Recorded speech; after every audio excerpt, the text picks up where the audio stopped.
our buzzer options this week, Jimmy? This thing turns into an apocalyptic wasteland. Epileptic? Are they falling asleep all over the place? Epileptic. Or narcoleptic again. I'll get that right eventually. Hit it. Kansas City. I think they got an outside shot to go undefeated. Next. Mahomes greater than Brady. Cap space doesn't matter! It's in response to that insurance story that triggered me. Yes, next. Last one. Best one. Touchdown! Touchdown, Washington! Unreal! It's like someone's tickling his belly. Actual play-by-play cut from the Washington radio side. Next, hit it. Touchdown! Touchdown, Washington! Unreal!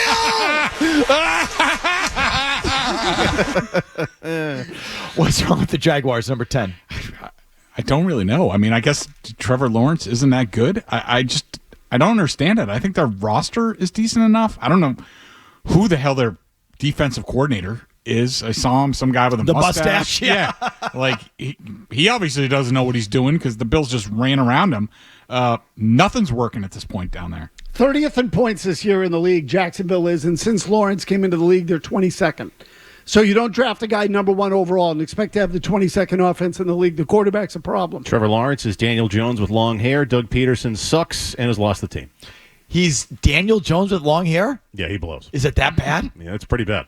So, Man, that interception he threw last night. oh my God. Guy was wide open. Horrible. But they did nothing right. So is it like one of those things where they look at the quarterback and say, this isn't the guy? And Maybe. And the whole team sort of deflates? Maybe. The thing that alarmed me should alarm them last night is the 47 points they gave up. I mean, wasn't even close. Right, because their defense is usually pretty good. Well, on the other side of the coin, number 9.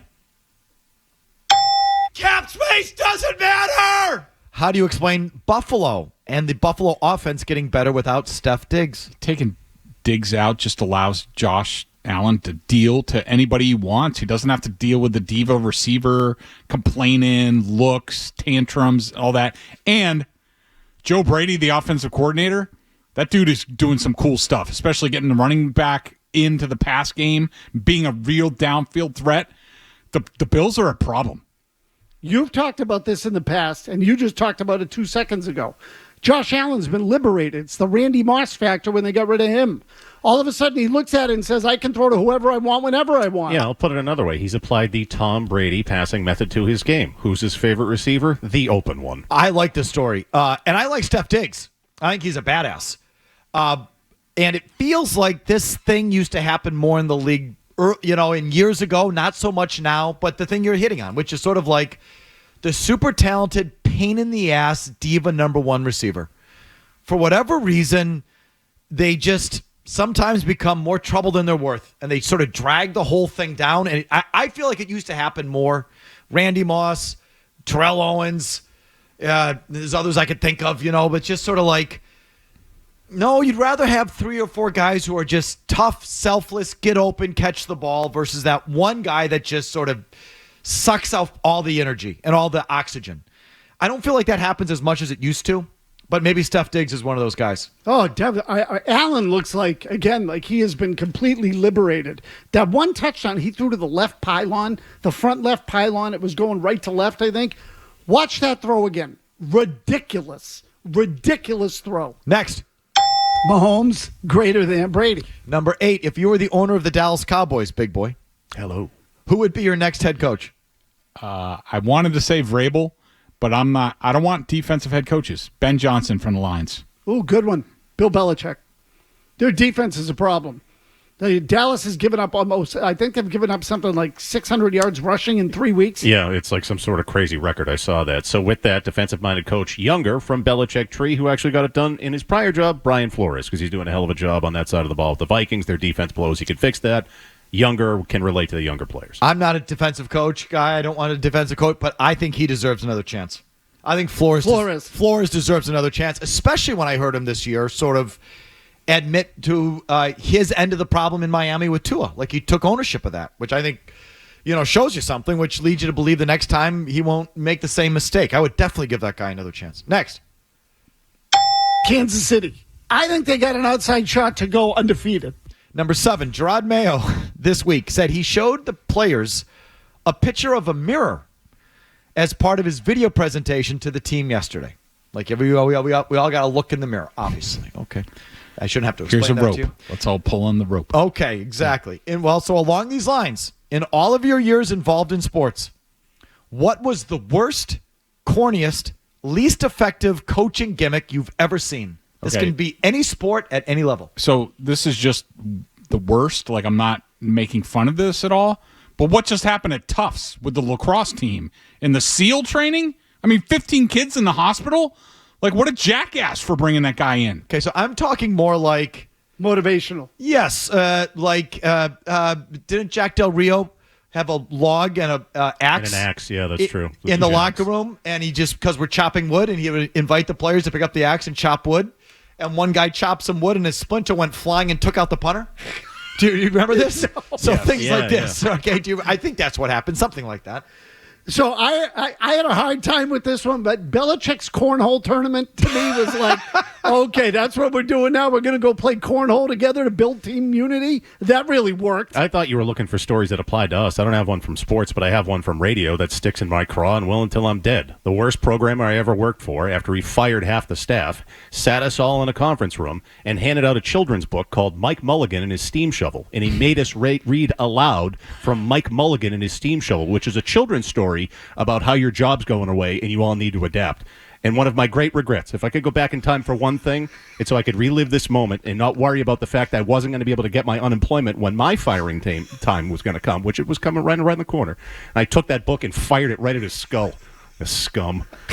It was the most humiliating thing I and others have ever had to deal with. Okay. Here's a children's book. Y'all got to read from it aloud because while your jobs are going away. What a prick. Wow. Yeah. That's a bad one. The one, I don't know why I'm forgetting whether it was Steve Casper or Rick Bowness, but who was the one that told Neely to take the jersey off? Casper, I think. That was Casper, right? Yeah. Didn't Casper bench Neely and Oates? Or Neely and, why am I forgetting the exact Kevin details of it? Stevens. Stevens. It was Neely and Stevens. So he had a time in juniors or somewhere along his coaching career where he heard that as a motivational tactic, the coach in between the second and third period went to the best player on the team and said, take off your jersey, you're done. And the best player said, F you, I'm not done. And they went back out and won in the third period. So Casper had the bright idea. I'll do that with Neely and Stevens. Except they took the jersey Except off. they took the jersey off and he got fired a month later. Like that was a bad one. All right, story time's over. Next. Touchdown! Touchdown, Washington! Unreal! So good. It's the best.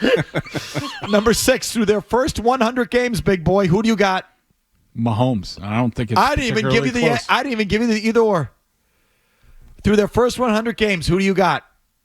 Brady or Mahomes? Mahomes, and I don't think it's really close because It's not close. No, let me finish. It's because they're winning because of Mahomes, that team. Maybe not this last Super Bowl, but for the large part of it. You know, Brady was a big cog of the whole thing, whereas Mahomes is basically on his back. I know what he means. Mahomes is the centerpiece in the beginning. Brady wasn't. I got it. Yeah, Mahomes. Greater than Brady. Through 100. Through 100. Through 100 games. Overall, Mazz. First 100 games. Mahomes. Okay. Career. Brady. Brady. Okay. Brady. First 100 games, Murray? Yeah. His injury made the quarterback position easier for the following quarterbacks like Mahomes. What are you talking about? That was after 100 games. Yeah. So the first 100. Like in the first 100 for Mahomes, it's easier for him to play. I see. Yeah. Right. New rules for Mahomes. Stu, first 100 games, Brady or Mahomes? But Brady. Good answer. You had that ready to go. Next. Mahomes greater than Brady. Number 5. Who's the tool bag of the week in the world of football? Arthur Blank. Thank you. I mean, are you Is it the kidding most me? embarrassing thing you've ever Seriously. seen? And the like, I couldn't even stomach. I didn't watch the ceremony. He inducted himself into the team's Ring of Honor. Yeah. In case you're just joining us, I didn't bother to watch the thing. Like, how could I? But I saw a clip of it. Did you see it? It was like a Metallica concert.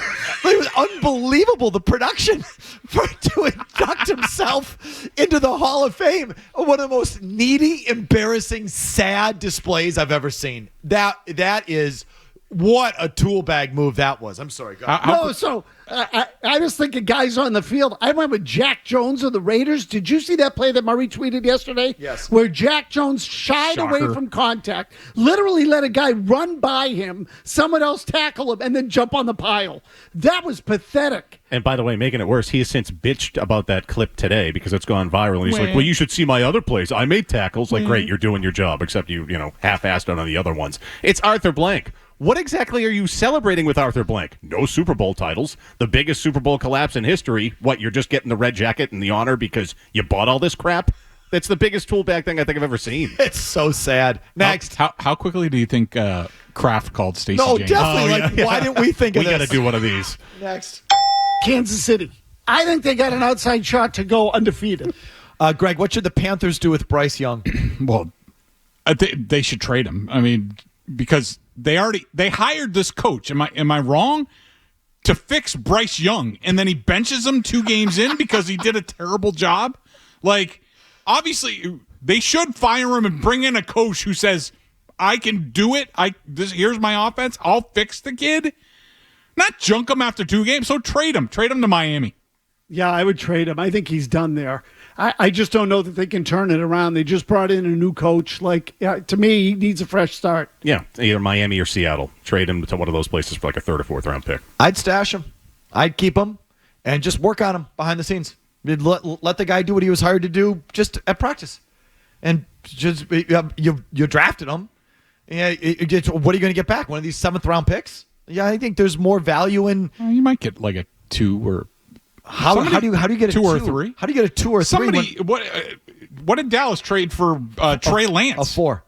Yeah, and he's terrible.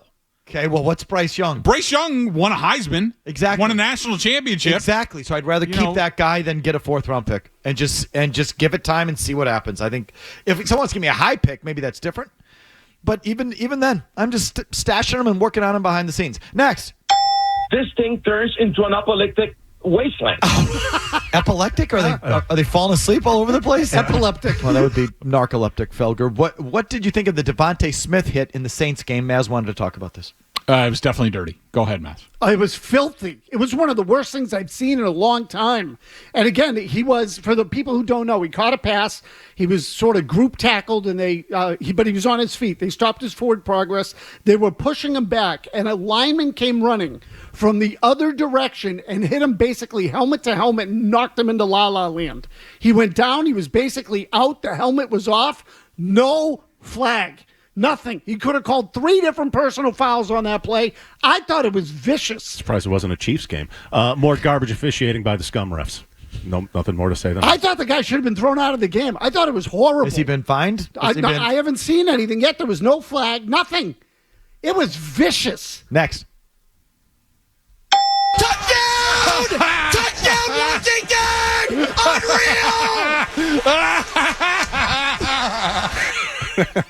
That's great. Greg, how do you feel about the Monday Night Football doubleheader? I like it. I like that it ups my chances of having like one real good game because especially with what I do, I get to watch basically Monday Night Football. I don't get to watch Sunday, and I want to see a good game, and often they suck. But 2 games, I have a chance. See, I don't like it.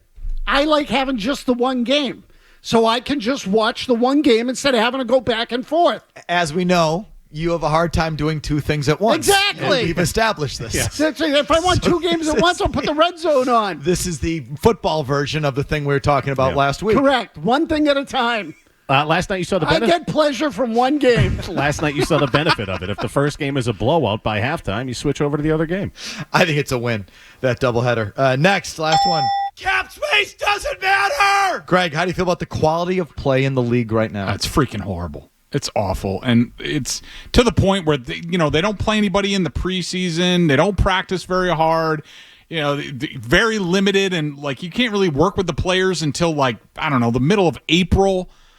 It's just terrible, and I'm now to the point where we really don't know anything about the league until like the midpoint of the season because you need to see injuries. There are horrible injuries all over the place. It's bad. It really is bad. I'm confused a little bit because I'm trying to figure out how this is happening with all the rules favoring offense. Do you know that going into this weekend's games, the average yards per team passing per game was the lowest since 1992? I did know that. 1992. And I can't figure out how that has happened. Like, what? Why is it the offenses can't move the ball anymore? Well, I think it's to part of what Greg said, and it's very rare you hear me say Belichick was right. It's now an extension of the preseason, like the first 4 or 5 weeks. The offenses are so behind. They don't practice hard enough this summer. The lack of preseason games probably hurts these guys that are not playing in them. It's trash right now. And I think maybe by the time we get to the middle of October, it might be better, but right now I think it sucks. I mean, even look at the Jets against the Patriots the other night. I mean, as bad as it was, how many times were Garrett Wilson and Aaron Rodgers like not on the same page on little back shoulders or little outs? Like in the second half of the season, they're gonna hit those and they're gonna have the timing. But of course, Rodgers is off in Egypt and can't practice. Attaboy. Yeah, it does come back to that. If you like that clip, check out more videos from Felger and Mazz here. For more Patriots analysis and opinion, hit this playlist. And for all the latest from the Sports Hub, download the app at 985thesportshub.com.